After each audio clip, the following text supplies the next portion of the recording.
Hello students, my exam solutions की तरफ से मैं भूमिका आज आपके साथ में BRL 101 के बहुत ही इंपॉर्टेंट क्वेश्चन डिस्कस करने वाली हूँ। ये वही क्वेश्चन होने वाले हैं जो आपसे एग्ज़ाम में बार बार पूछे जाते हैं। तो आज अपने सारे ही कॉन्सेप्ट्स को इन क्वेश्चन से रिलेटेड यहाँ पे क्लियर करके जाइएगा। और ये वीडियो एकदम फ्री ऑफ कॉस्ट होने वाला है, तो प्लीज़ इस वीडियो को पूरा देखना। तो चलो आपकी वीडियो को शुरू करते हैं। पहले ये हमारा जो यूट्यूब चैनल है माय एग्ज़ाम सॉल्यूशन, इन पे हम सभी सब्जेक्ट से रिलेटेड गैस पेपर्स और वीडियोस अपलोड करते हैं। तो जाके इस चैनल को अभी के अभी सब्सक्राइब कर लो ऐसी और वीडियो के लिए।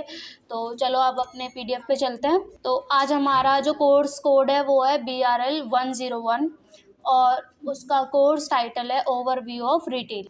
तो ये हमारा आज का फर्स्ट क्वेश्चन है जिसमें हमसे पूछा गया what do you understand about the term retailing. आप रिटेलिंग से क्या समझते हैं, इस पूरे क्वेश्चन के अंदर आपको वो समझाना है।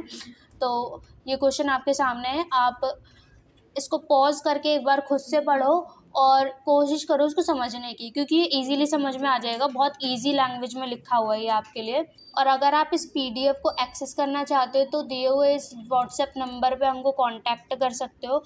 किसी और भी सब्जेक्ट का अगर आपको PDF चाहिए या गैस पेपर चाहिए बना हुआ तो आप हमसे ले सकते हैं। अब हम आते हैं अपने सेकंड क्वेश्चन पे, जिसमें हमसे बोला है discuss the important functions performed by a retailer. जो एक रिटेलर होता है उसके द्वारा कौन कौन से जो इम्पोर्टेंट फंक्शन होते हैं वो करे जाने चाहिए, ये आपको इस पूरे क्वेश्चन के अंदर समझाना है। तो क्वेश्चन का पैटर्न को हमें अच्छे से समझ लो कि पॉइंट वाइज पॉइंट ऐसे ही लिखना है। जो पॉइंट आप चाहते हो कि एग्जामिनर के लिए एकदम सामने हो उसको हाईलाइट करके दिखाना, ब्लू पेन से लिख के उसको ब्लैक पेन से अंडरलाइन करना और कोशिश करना अपने आंसर में एंड में एक कंक्लूजन ऐड करने की, ताकि वो आपके आंसर को समराइज कर दे एग्जामिनर के लिए। ठीक है, उसके बाद हम आते हैं अपने थर्ड क्वेश्चन पे, जिसमें हमसे पूछा गया है list down various demography factors supporting the emergence of retail markets in India. ठीक है, तो इसका आंसर भी आपके सामने है। आप चाहो तो अभी इसका स्क्रीनशॉट ले सकते हो, लेकिन स्क्रीनशॉट लेते हैं हम ये सोचते हैं कि बाद में जाके इसको नोट कर लेंगे, तो उससे अच्छा है कि अभी 2 मिनट के लिए वीडियो को पॉज कर लो और जाके इसके पॉइंट बना लो जो इन फ्यूचर आप ही के लिए इम्पोर्टेंट होगा, जिसे आप इजीली और अच्छे से समझ पाओगे कि आपने ये पढ़ा था और आपको याद आ जाएगा। अब हमारा यहाँ पे आता है फोर्थ क्वेश्चन, जिसमें बोला है explain various challenges faced by an Indian retailers. मतलब जो इंडियन रिटेलर्स हैं उनके सामने क्या क्या चैलेंजेस आते हैं, आपको वो चैलेंजेस बताने हैं। फिर उन चैलेंजेस से वो कैसे ओवरकम कर सकते हैं वो भी बता दोगे तो और अच्छा रहेगा। आप अपने आंसर की लेंथ ना अपने आंसर के मार्क्स के अकॉर्डिंग डिसाइड कर सकते हो। जैसे ये हमने लिखा है कि अगर 20 मार्क्स का भी आता है, इतना लिख के आओगे तो इनफ है, आपको पूरे मार्क्स दिए जाएंगे उस चीज़ के। ठीक है, उसके बाद अब हम आते हैं अपने फिफ्थ क्वेश्चन पे, जिसमें हमसे बोला है discuss the future of retail industry in. ये आंसर्स आपके लिए बहुत ही ईजी होने वाले हैं, क्योंकि इनकी जो लैंग्वेज है एकदम ईजी है। जब आप पढ़ोगे तो आपको कुछ समझ में आ जाएगा कि इस आंसर को कैसे हैंडल करना है। अगर ये एग्ज़ाम में आ भी जाता है तो उसको कैसे लिख के आना है। और हर क्वेश्चन के एंड में कोशिश करना कि कंक्लूजन लिख के आओ, ताकि आंसर ना समराइज हो जाता है। उससे आप सोचोगे कि कंक्लूजन के बारे में क्यों बोल रही हूँ, तो वो भी एक इम्पॉर्टेंट पॉइंट है। आप जब किसी भी टॉपर का आंसर देखोगे तो वो हमेशा पार्ट्स में डिवाइडेड होता है।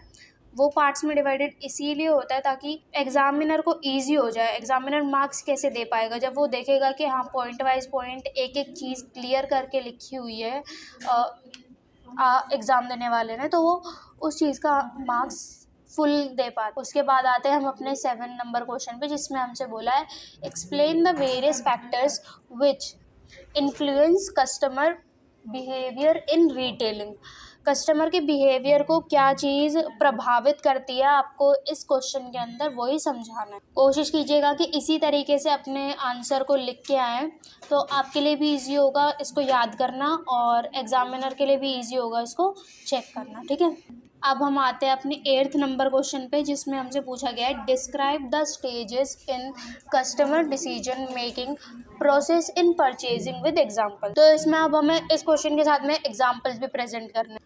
अब हम आते हैं अपने 9 नंबर क्वेश्चन पे, जिसमें हमसे बोला है explain the influence of situational value of shopping behaviour.